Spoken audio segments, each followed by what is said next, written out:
Yes, ladies and gentlemen, it's time for the Wrestling Inc. Monday Night Raw after show with Justin LaBar, Jack Farmer, and Jimmy Korderas. And Jimmy isn't even getting ready for Thanksgiving. How dare you? Well, up here in Canada, we had ours already, and it falls on a Monday. And you didn't wait for us? That's just rude. That's Jimmy. Yeah, and unfortunately, with the exchange rate, our turkeys aren't as big. So well, we need bigger turkeys down here. We like to fill up. Can't trust them Canadian turkeys. Yeah.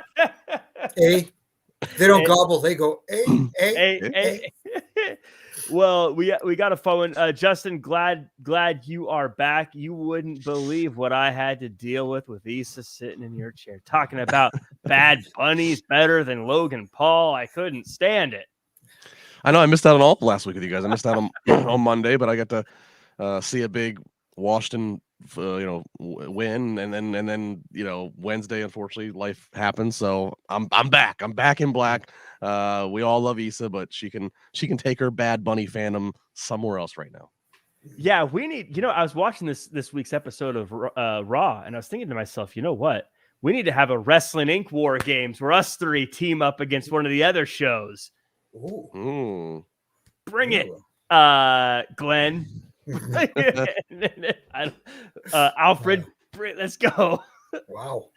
By the way, our mystery person is Raj. He counts as a Raw person if it comes down. Raj is a Raw person. And if Matt Morgan comes back, he counts as a Raw person. Oh, definitely, yes. just I'm making sure they're part of our team.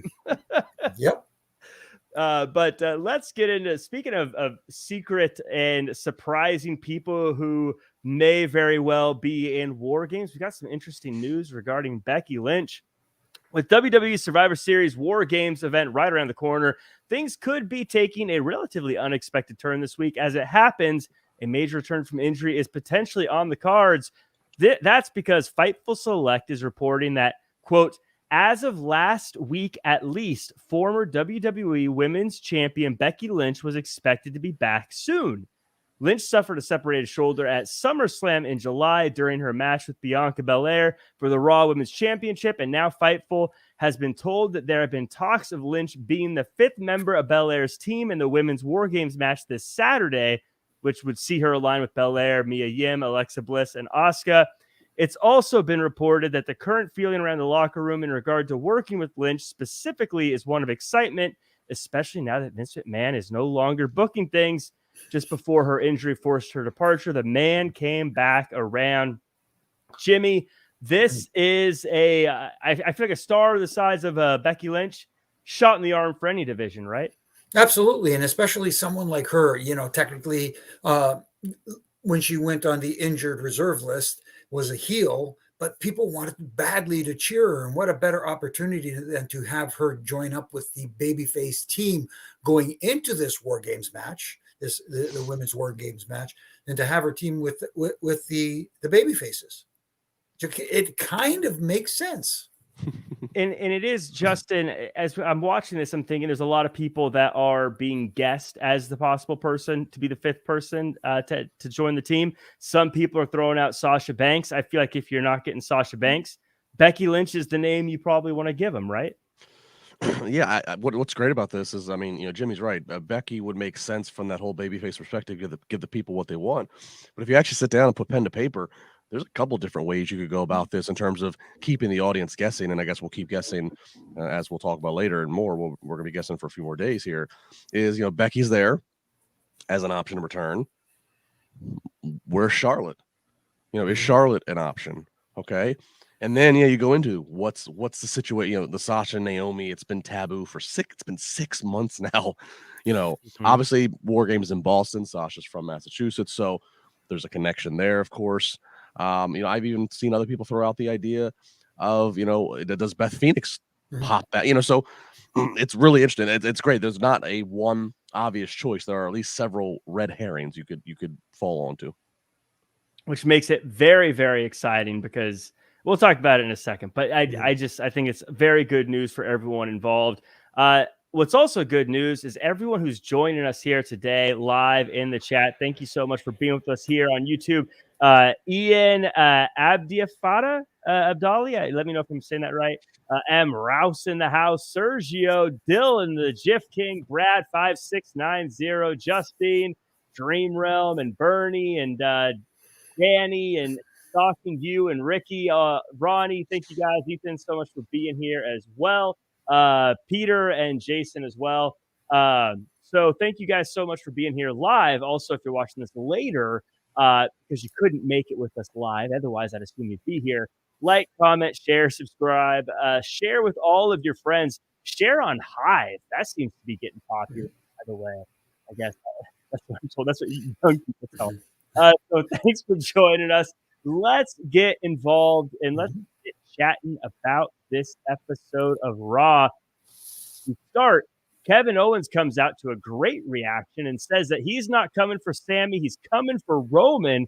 Also, he didn't come alone. He's got the Brawling Brutes and Drew McIntyre with him.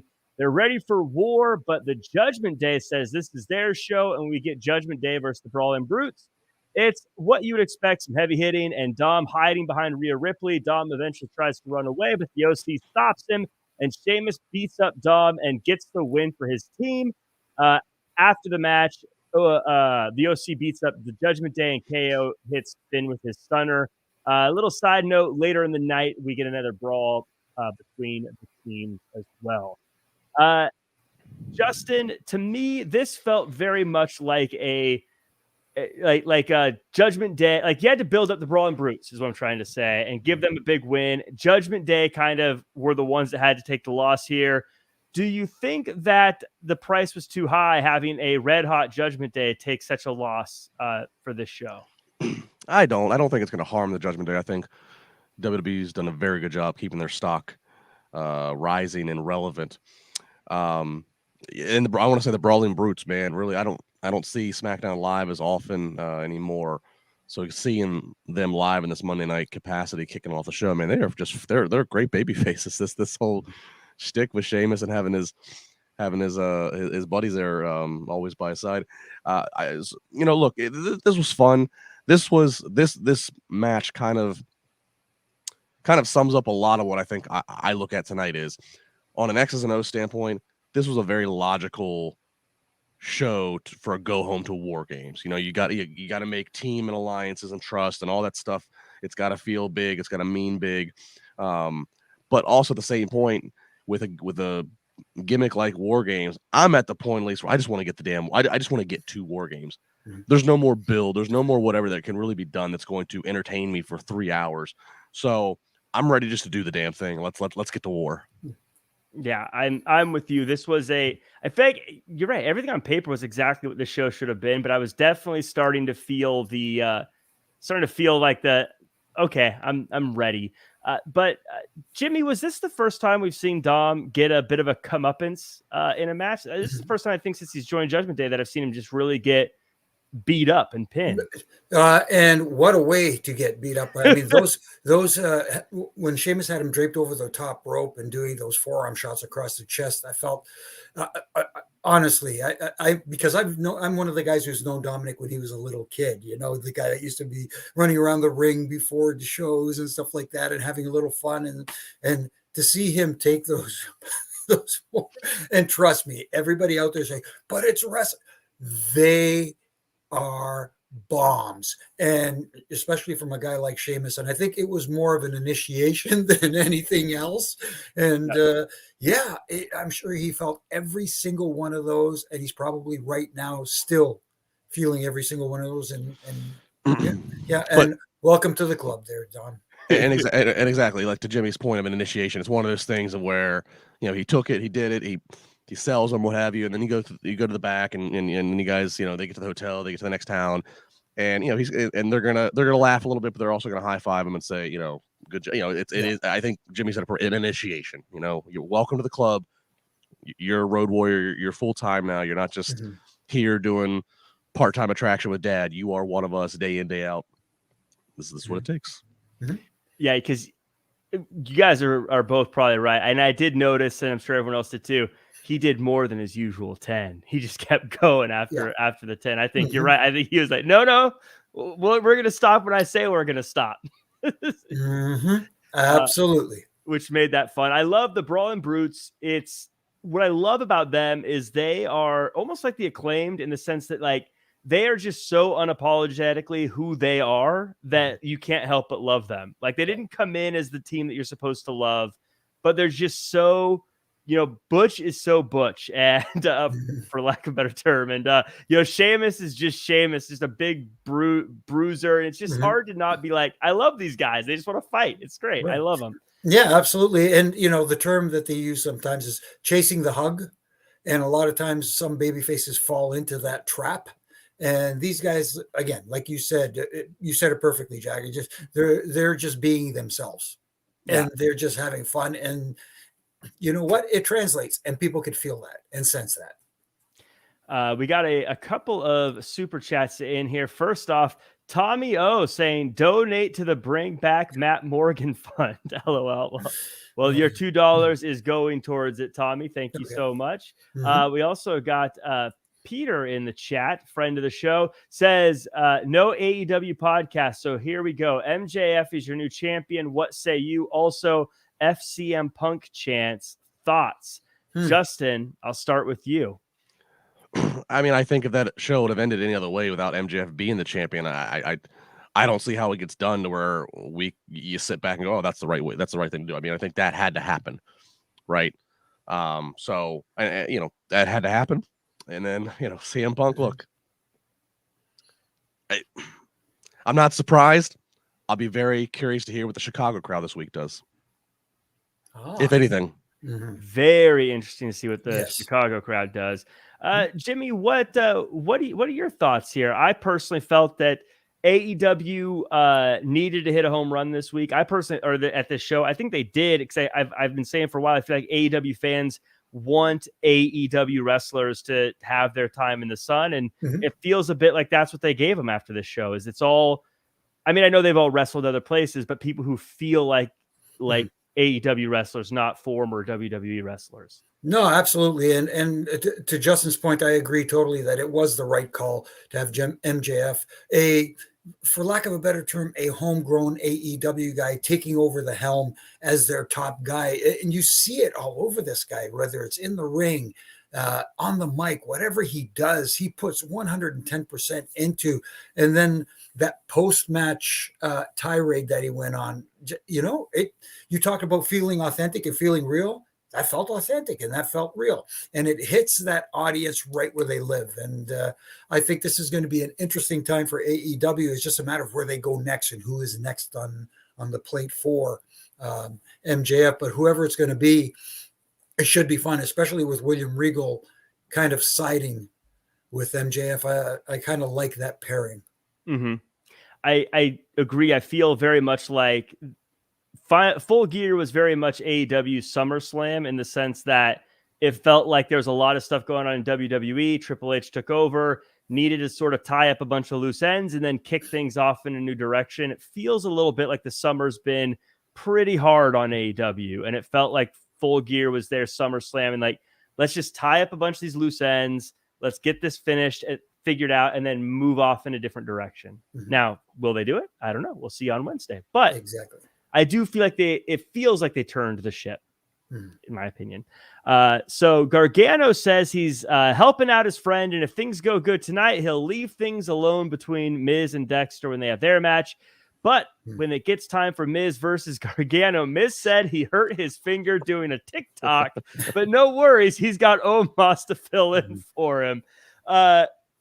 Of course, they have a quick match, and Miz gets a little involved, and Gargano has a few feisty moments, but in the end, Omos gets his win, as you would have expected.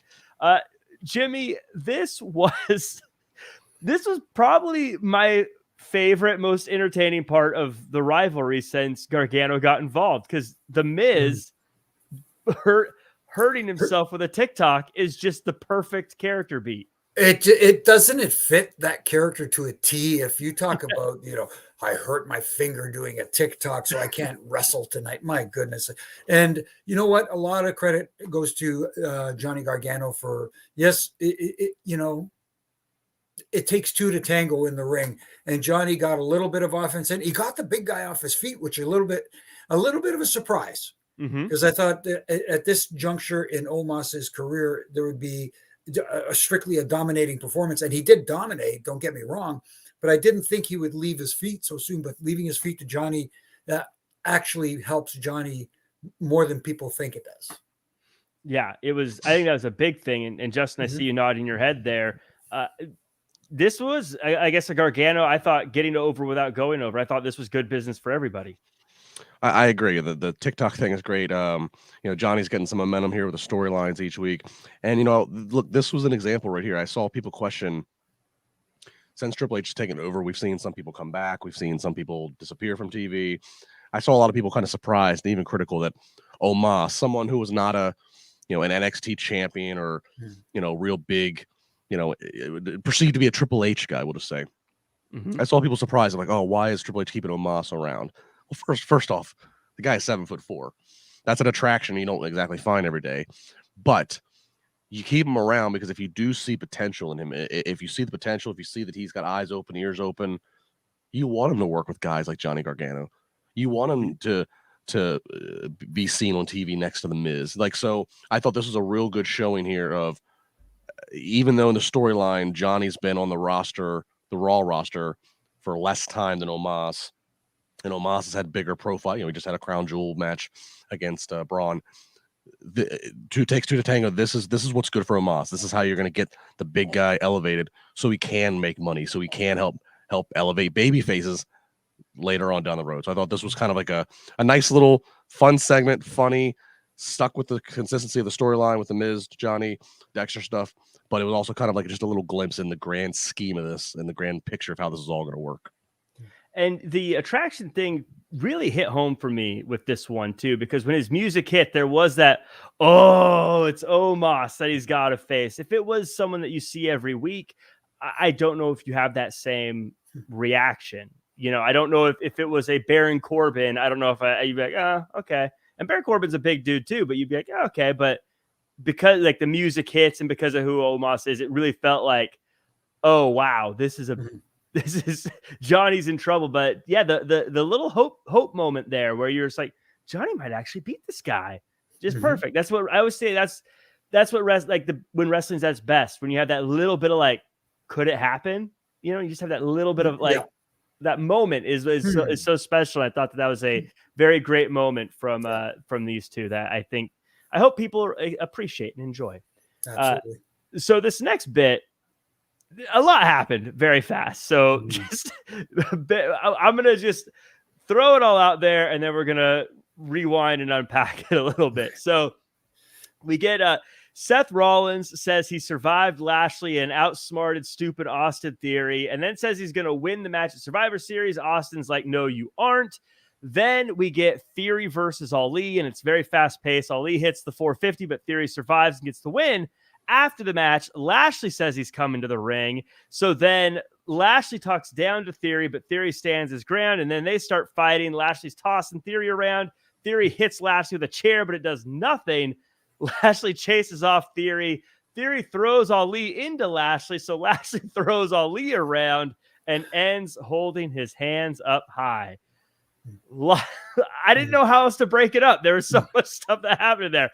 I want to kind of go back to, and Justin, we'll start with you for this one. Is Theory and his changed character. He's not the youngest this. He's not the next big thing that. Are you liking this new direction of Theory? Does it feel like this is the start of Austin Theory, so to speak? I don't know if I'd say the start, but I think it's just the next phase. He doesn't have that briefcase anymore to walk around and tout. He doesn't have Mr. McMahon coming on screen and character, endorsing him. So without this kind of next level mean streak, you risk him falling into being just another dude. He's got a great look, but without without, but he's been defined as, again, the Money in the Bank guys or Mr. McMahon's, golden Handpicked. goose, so to speak, handpicked. Thank you. So with all that now gone, you need some identity still for him without completely reinventing the wheel and killing what you've been trying to work and build off of. So yeah, I like the mean streak of him. I think Kevin Patrick even said on commentary tonight, the vicious side, the vicious Austin Theory. I like that. He can't just be the pretty boy who's cocky.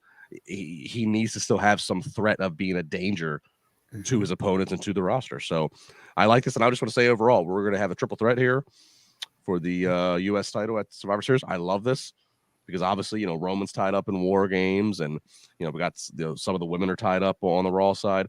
This helps make the U.S. title, again, stand out as an elevated title that matters. The fact that it's going to be contested on this show. Yeah, I absolutely agree. And speaking of that title, Jimmy, in this segment, Rollins was involved to a degree with the video. Theory was out there. Lashley was out there. Ali was out there. Ziggler even got a shout out. What I loved about this is it kind of told us this is your U.S. title division. These are the guys that are kind of in that conversation for the U.S. title. Now, Ali needs to get some wins, but he's always seems to be kind of lurking around that area. I don't know how to, I guess, throw this as a question, but I guess I just loved back in the Attitude Era. You kind of knew who was the European Championship division. You kind of knew the hardcore guys and the IC guys. This feels like we're starting that again. Where I kind of know who the U.S. title guys are. No, that's a great way to put it, because like you said, back in the day, you knew that these guys were destined to challenge for the Intercontinental Championship, which was the big title back in the day, the Workhorse Championship. And you knew that certain guys are in a different stature and should be in the world title or WWE title or universal title picture. And that's a great way to put it, that these guys look like they're destined for this championship for now. This is their role, and this is where they're going to be. And yes, it's a little bit tough for Ali right now. He's been getting beat up a lot, especially by Bobby Lashley. Yes. But backtracking a little bit, I'm also liking, like you said, the not new direction, but the different direction that Austin Theory is taking, and not resting on the fact that, hey, I can do whatever I want because I'm the hand chosen one. I have to go out and prove it now. I'm not no longer the youngest this or the youngest that. I like that direction it's taking, and he's showing a little bit of different personality. And I think people are going to get behind him in a heel fashion. I don't mean they'll get behind him and cheer him, but they're going to get invested in this iteration of Austin Theory. And this whole division right now, when you got guys like a heel Ziggler, who was mentioned too. Man, there's just wow. I do think if I was buying stock in wrestlers, I think the sneaky, I would definitely put a little bit of money on Ali. I feel like he's going through a rough patch, but it's going to pay back down the line. I have a feeling he might get a little bit of a push down the road. But that said, sorry, I don't mean to interrupt. It's just that, you're supposed to feel that sympathy for him, and I'm not feeling it. Do you know what I mean? It's just it's with Ali, it still feels too manufactured. It's kind of like he's talented. The guy deserves. Let's put him out here. He deserves opportunity. We're not going to go down the path of strapping him to a certain gimmick because of what he looks like or what his name is. We're not going to have him lead Retribution. We want to get him out there and give him a fair chance, but it's like the people haven't yet, as a whole, they're not getting up in the arenas yet for it. They might get up for a spot or two that he does, but it still feels a little manufactured. I don't know if it's going to take this image of him, like I like his ring gear, I like his look now. I don't know if it's going to take just letting him be heel, and then the people will naturally come around as they do later for him to be a babyface. Maybe that's it. I don't know. I'm all for trying to get him on TV and give him opportunity, but to Jimmy's point, it does still feel like they're trying to force feed me him. Yeah. Side note: Seth Rollins, my wrestler of the year. I think we'll see. We'll see how it all winds up. But for now, I think I'm going Seth Rollins. It's funny that fans want to cheer him too. But I found it very interesting that when he was doing his interview backstage, that he brought up Cody Rhodes in kind of like a heel fashion, even though it's almost like he's kind of babyface in this thing. I don't know. It's kind of, I just found it odd. That's all. Yeah, he's just too entertaining, I think. It's almost like a Becky Lynch where even when she was doing bad stuff, you'd be like, yeah, but you entertain me. I like you. Yeah. It's funny how the married couple are running into the same thing. They're acting as heels, but people want to cheer them. Well, we move on and we have Alpha Academy versus Matt Riddle and Elias. It's a multi-segment match with some cool moments. It's the good guys who get the win and to avenge their individual losses in previous weeks. I want to take this to Twitter, where I saw a tweet. At Justin LaBar says, Riddle Elias versus Alpha Academy. That was the art of a tag match. Justin, explain this. Capital letters, TAG. Emphasis on tag. Tag team wrestling can be, if it's done wrong, it can be a boring, jumbled, just too many, it can be bad if it's done wrong. But when tag team wrestling can be done right, and obviously Jimmy is way more equipped to speak of this because Jimmy being a former ref, he's that the ref is part of your magic pawn in making tag team wrestling work. If you can execute the tags back and forth and the science of cutting off the ring and the hot tag for the babyface who's just been itching to get in there for minutes on end. I mean, this match had, just when I thought the match could have been over, and if they would have ended, I would have said, you gave me plenty. They had like a few more sequels to it. A few more chapters kept coming. I just didn't know when it was going to end. Not in a bad way, but it's spectacular stuff. Really, it really was. I mean, Alpha Academy and everybody, and all four of the guys in there, all four, Otis included, even though he's the most, from the image standpoint, the most, unorthodox. All four extremely athletic, and all four showed it off tonight. Yeah, this was a Jimmy. This made me question: Is Riddle and Elias? Is this a real team, like an RK Bro? Like, is it? Because right now, I mean, obviously they're still in that two random guys paired together stage. But do you think this team has legs, or are we gonna get what we thought RK Bro was gonna be from the beginning and a turn? No, we could eventually get there, but if they do, give it time, because this team is working and it's connecting. And you talk about the other team on the other side. When you talk about possibly maybe one of the most underrated tag teams in the business right now, Alpha Academy is just tremendous, not only from an in-ring standpoint, but also from an entertainment standpoint. And to Justin's point about the match itself tonight, it was great. And you brought up the referee, Justin. I'm glad you did, because one of the arts of a heel tag team is to get heat by manipulating and outsmarting the referee, as opposed to making him look like a clown. Like, the old wearing the glasses and the tapping the cane. The referee didn't see a thing. When you outsmart him and you make it look like, oh, they pulled a fast one on him, as opposed to, oh, he turned around on purpose just so he magically doesn't see whatever's going on. They're great at not doing that. They're great at getting the heat they're supposed to get. And I saw that tonight. And Justin, you're right. It was a really, really well-executed tag match. And if some young tag team should be out there watching this match too. Yeah, and when these guys put this match together, and obviously they put the framework together, and then I'm sure there's little pieces they just kind of put it figured it out when they're out there. The fact that they take note, whether it's part of the pre-planned spot or whether it's part of the call it out there, the fact that they just acknowledge and take note of, wait, well, who's legal, who need, like, I'm real quick. I can remember being at an independent wrestling show, and I'm standing, and I'm going to be out there as a manager for a tag match, and they're trying to put it together. And I heard somebody, a bystander, kind of a trainee who's going to be crew, working crew or something, kind of stand there and kind of question, like, do we need to work this hard to keep track of who's the legal man? And it's like, if the performers can't even stop to care, I mean, what are we doing here? So I just loved that this match was probably my favorite of the night. And Jack, to your question you posed, I don't know if this is going to be the same thing. I don't know if they're just going to sub Elias in there and expect this to be the same thing as RK Bro friendship, and then somebody turns. What we all thought was going to happen before Randy, has been sidelined.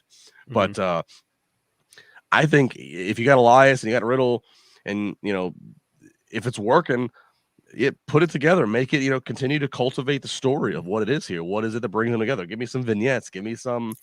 I don't think the bongos and music necessarily is gonna stand the test of time and get us to Mania. I think you actually have to really try to dig a little bit deeper. But they worked well together. They got the crowd on their feet. Again, athletic as all hell. Eventually, there could be a payoff match if you needed it, if you wanted to split them. But I don't know. I'm here for it. This was probably the highlight of the night for me, and it had nothing to do with anything that's going on at War Games. Riddle didn't come out with bongos tonight, did he? Or am I mistaken? So. No. So maybe they realized that it's time to we got which I hope is the case, because it was funny, it was interesting, but okay, you've drained that well, get rid of it, as opposed to I think the old days that have been no, it's working, keep it on him for the next 6 months, have him making bong jokes. Or maybe you can hit the bong in New York State in the capital there, so I don't know. Right. So, Justin, this last question for you on this part. Riddle has felt a little bit lost at times for the past little bit, maybe obviously because I think the plans for him got pulled out from underneath him. Do you feel Elias is a little lost, or do you like the trajectory he's on? And I ask you this because I know you're a big Elias fan. I wouldn't say lost, but I mean, he does need to get. I think they need to decide. They obviously decided, okay, we're not going to go no more Ezekiel. Let's go back to Elias. That's what got over that. That's what had WrestleMania segments with The Undertaker and with John Cena and the legends that he had moments with.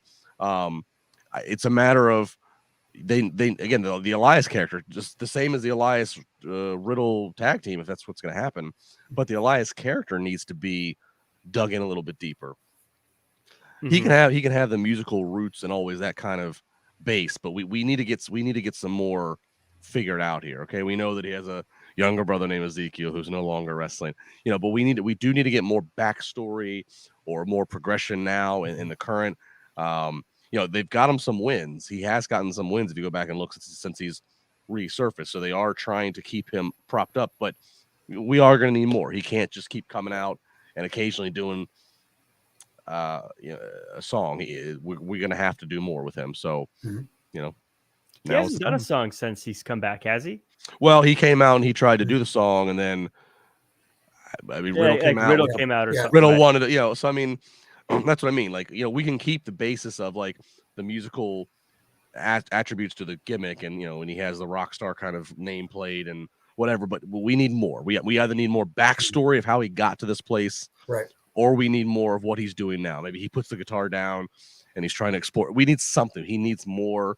His character needs more layers. We got Wrestling Inc.'s own Sal in the chat, by the way, saying Matt Riddle and Elias as a team is too random for me. Riddle beat Seth in the fight pit, and now he's doing stuff with bongos. One step forward, 2 steps back. I feel like I agree, but at the same time, I think that Riddle just sort of found himself in we didn't have something lined up for you, and now we've got to find something for you to do. To be fair, if you go back to the very first weeks, and God, I guess it would have been 2021 now, of Riddle and Randy Orton, it seemed very, here's Hall of Fame A-lister Randy Orton, eventual Hall of Famer, and then Riddle, who really hadn't done anything on them. That seemed completely, and then good. That ended up turning into something. So I give it time. They could, Otis and Chad Gable. Right. We thought of Chad Gable in tag teams as him and Jason Jordan, which were phenomenal. And they looked like 2 world-class athletes. Obviously Jason Jordan, I think physically he's probably done wrestling. Unfortunately, that kind of actually makes Otis that much more perfect, because you're not going to find somebody else who's going to look as Olympic and athletic standing next to Gable as you once had with Jason. Let's find somebody who looks the exact opposite, but he's entertaining, and it's a great kind of oddball buddy cop comedy, but also serious at times when they need to be. So I agree, Sal. It is a little random the way Elias dresses, the way Riddle is, and what their things are. But that's what I'm saying. If we make some efforts character-wise, we might be able to bridge that gap. The GIF King, Dylan Matthews, in the chat with a question here. Jimmy, I'm going to pose it to you first. Matt Riddle, WWE champion, yes or no? Not at this time. No. There needs to be a lot more development than that for that to happen. And as of right now, I don't have a sense that that's happening. Yeah, is Roman Reigns going to Hollywood sooner than I thought? Because he's never dropping the title. He's holding it forever. Yeah. Justin, do you see Matt Riddle as a champion, world champ? Right now, no. Again, if you would have asked me this when the RK Bro stuff was in full effect, I could have seen that he was rising to be one of the top emerging baby faces. But no, right? I think he's United States title right now.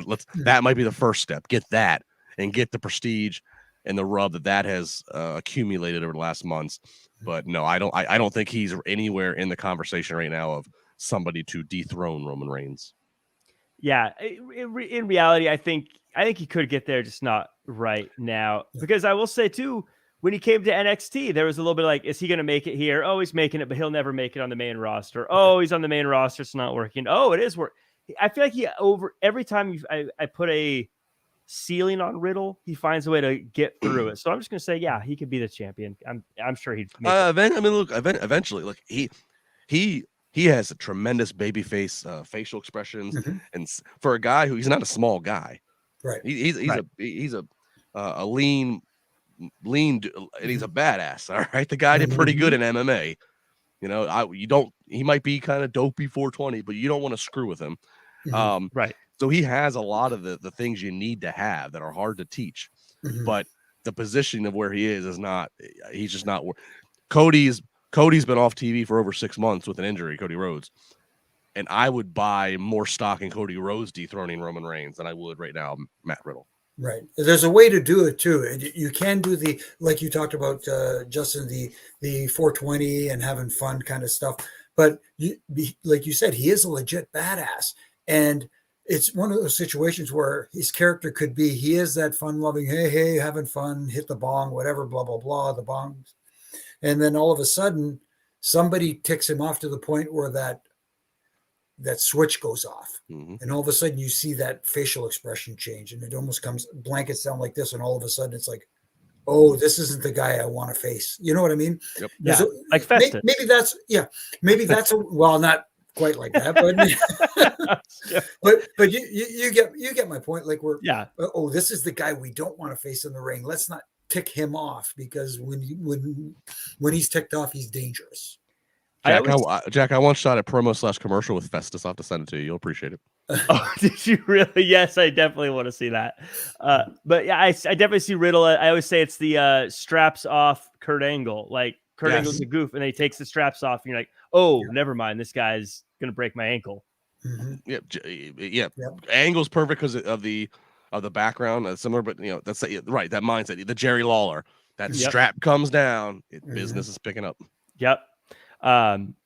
So someone else who had some business pickup, I guess, I don't know, JBL and Corbin. JBL and Corbin, they're counting their poker chips backstage, and Drew McIntyre shows up and sucker punches Corbin. So they have a match, and it's a good one too. Those guys have chemistry. They've had a million matches together. They're good.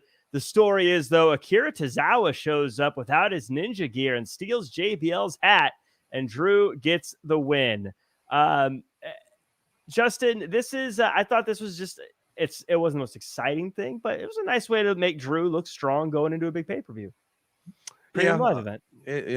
Drew gets a win. Obviously Tozawa not in the ninja gear anymore. He's back in, more traditional wrestling tights. So they're going to do something there to get him, kind of out of the 24/7 funk that we've associated him with. Yes. Bear and Corbin, I've said it before. I like Corbin and JBL's pairing together.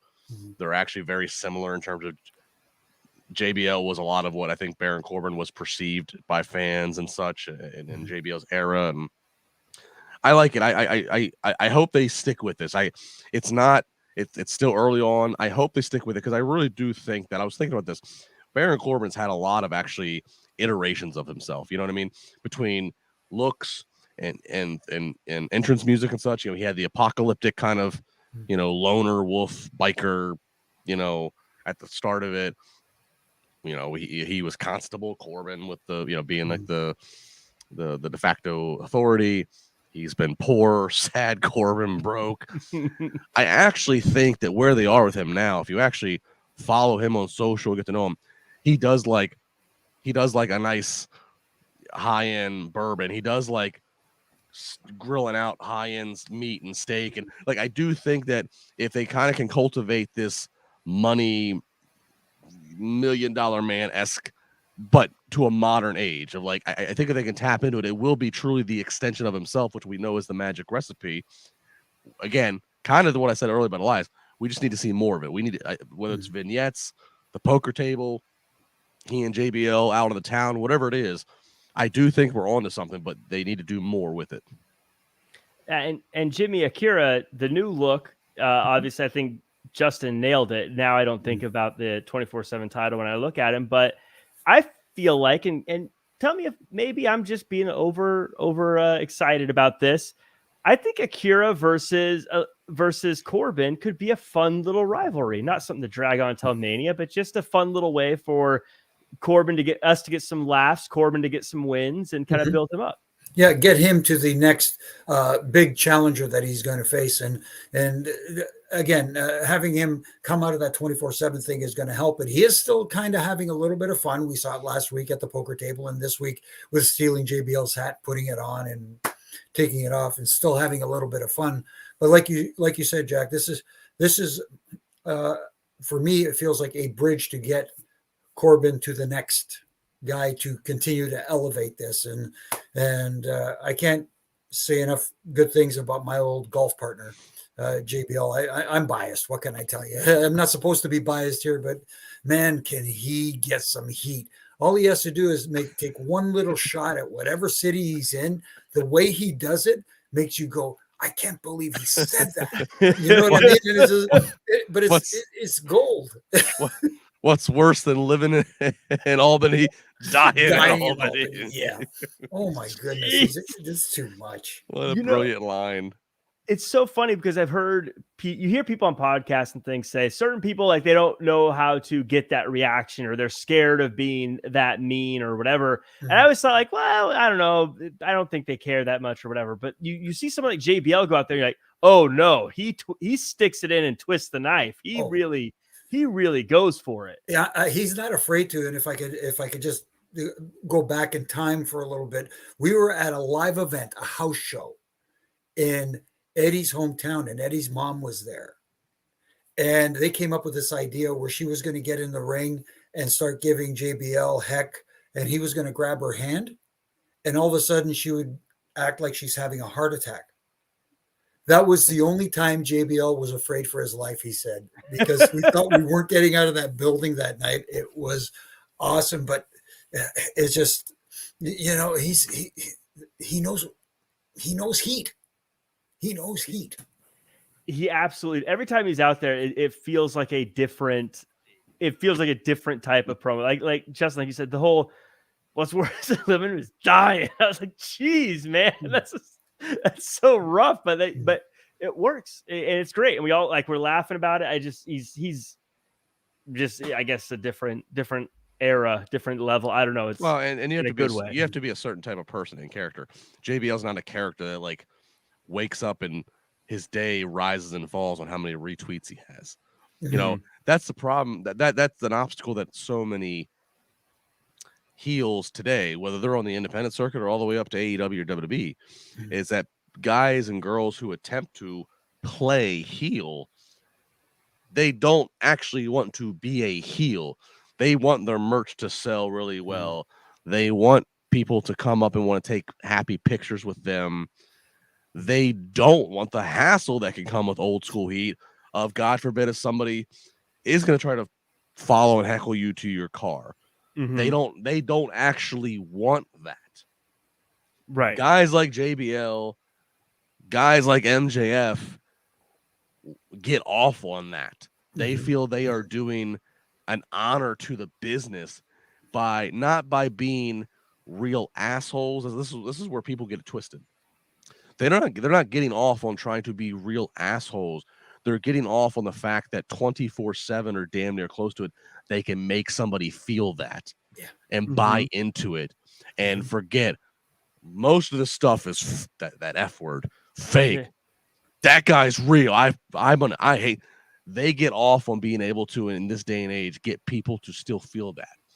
And so that's what's, JBL is that. He's a prototype from his generation. MJF is one of the few today who do it. They don't care if their meet and greet line is not as long. And quite frankly, MJF's line is plenty long. He just will continue to be an asshole to your face. He's not going to placate to you. There you go. Even if you're a kid. Quite frankly, so but that's why he's the biggest star in AEW right now, as far as the people who aren't coming from WWE or don't have a level of exposure beyond there. That's why he's the one that is everyone's talking about, is because he does that. He's MJF is so good. We got a segment to close things out. The Bianca and Asuka and Alexa Bliss come out, and they're saying they're going to add a final member on Friday, which we've already talked about. Could be Bayley, Becky, could be anyone else, but Bayley comes out and says she doesn't buy it, and she doesn't like that Bianca is throwing Asuka to Ripley, and that Bianca should get in the ring and fight. But Asuka says, whatever, we're going to have the match. Solid event. The teams come to ringside. Rhea gets the win and her team gets an advantage, and then we get a post-match scrap to end things. Jimmy, they do rely on it quite a bit, but I was a little bummed out by this, Jimmy. I felt like what Bayley said on the microphone had so much more legs to it than they really gave it. The whole idea of why isn't Bianca in the match? Why isn't she leading the charge? And her friends not being trustable and stuff like that. I felt like they had all that, and they just said, never mind, we'll have the match. Yeah, I guess the logic behind that was they didn't want to have Bianca lose a match on television especially going into the pay-per-view. And to be honest with you, anytime I have an issue, this is a personal one. I have a personal issue with non-title matches. If you're a champion and you're in a singles champion and you're in a singles match, it doesn't matter whether that championship should be on the line. This whole thing about whatever you call it or name the match, where you have to beat the champ in order to get a championship title match, it really drives me nuts. I know that's a little bit off topic, but that's just the way I think. So in that sense, I'm glad she wasn't in this match, because again, it would have been for, who gets the advantage at War Games, for the War Games match, as opposed to for the championship. Oh, look, I pinned the champion. So this, I guess it could lead to a championship match down the road. But at the same time, I just have a problem with singles champions losing singles matches. Yeah, I guess I meant more, I agree with you there. I guess it just meant more. It felt like I wanted to see the good guys rattled a little bit, maybe old Jack is thinking of old fake Sting and being like, can we trust everybody on the team? And whatnot. Can they coexist? Can they coexist? It just felt like they're like, oh no, we're cool. And it's like, oh, never mind. So they fought, but Justin, this was the right outcome, right? The bad guys getting the advantage is the outcome you want, right? Well, bad guys getting the advantage is the outcome, but I'm an armchair booker here in that. So they verbally say, tune into SmackDown. That's where you'll find out who our fifth is. Crowd's pissed because they think that's at least gonna be their payoff for the main event here, is we're gonna at least find out who it is. So they're not. And I just kind of question, like, this Raw kind of ends excuse my voice. This Raw kind of ends flat. Again, it's just another melee, which we've had a few already tonight.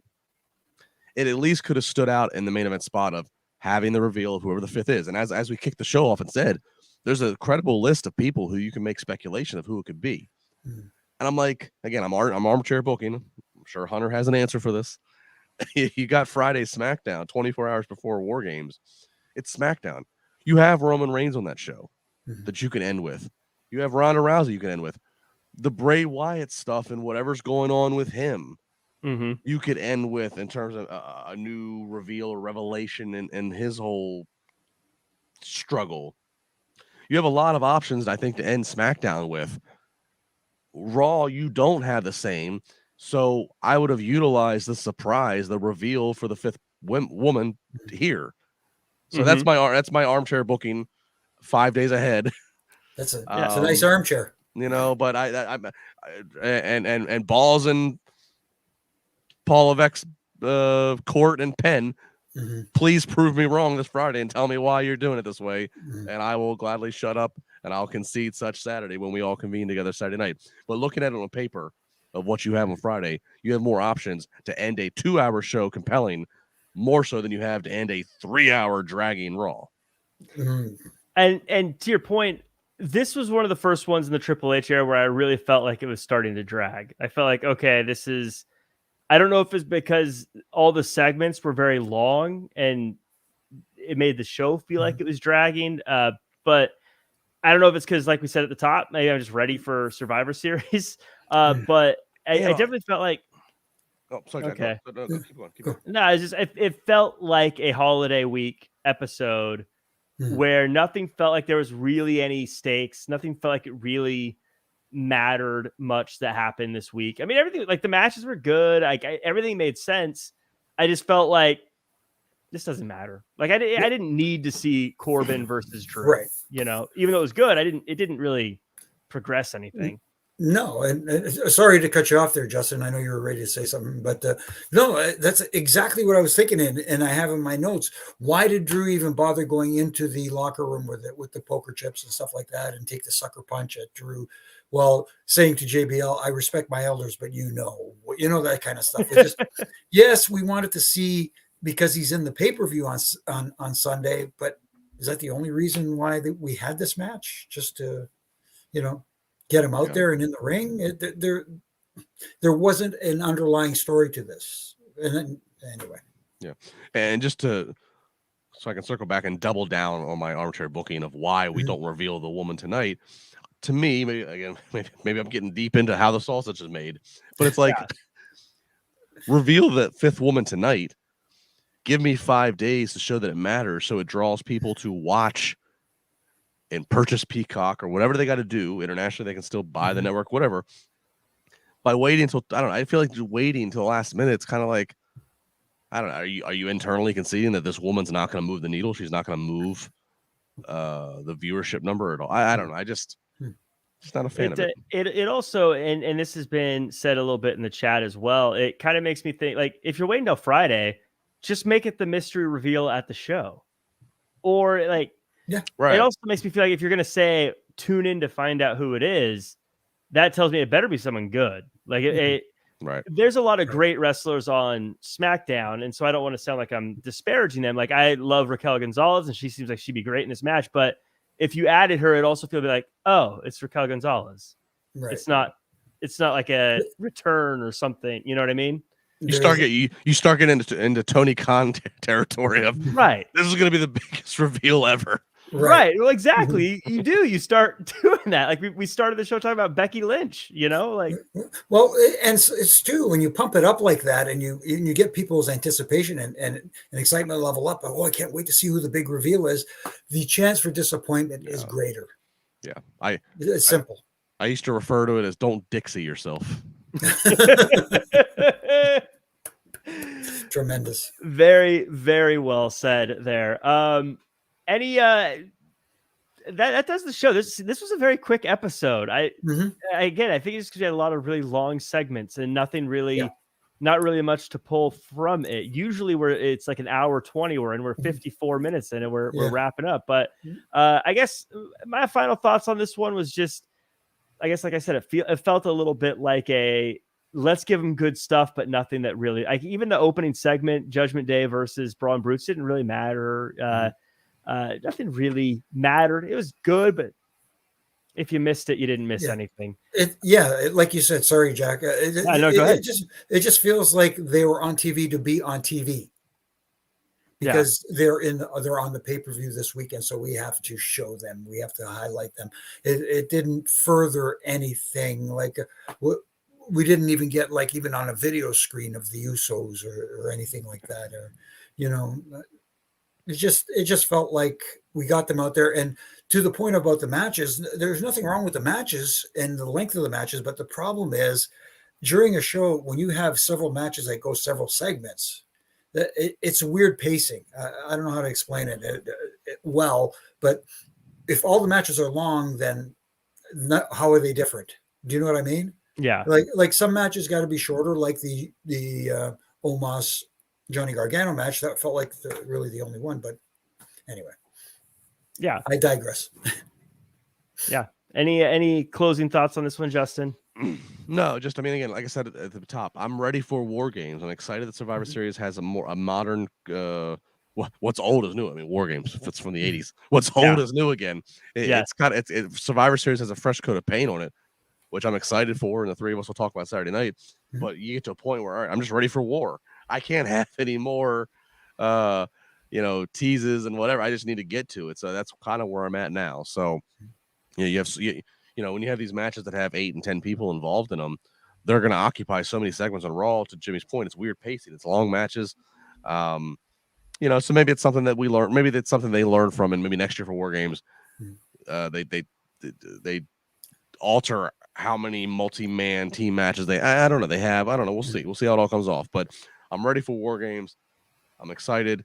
And then after that, there's a real fun mystery because there's no December the premium live event. There's no January 1st event as there originally was going to be. The next thing is then Rumble. So you're in this kind of weird transition time of like, you got to kind of kill some time before everybody's qualifying for the Rumble or whatever they're doing. So I'll be really curious. But they've done good about trying to hold off and give you first time matchups on Raw. So they try to hold off Dexter versus Miz. And so I'll be curious to see how they fill December and the first half of January with some stories that can have, payoff matches on Raw.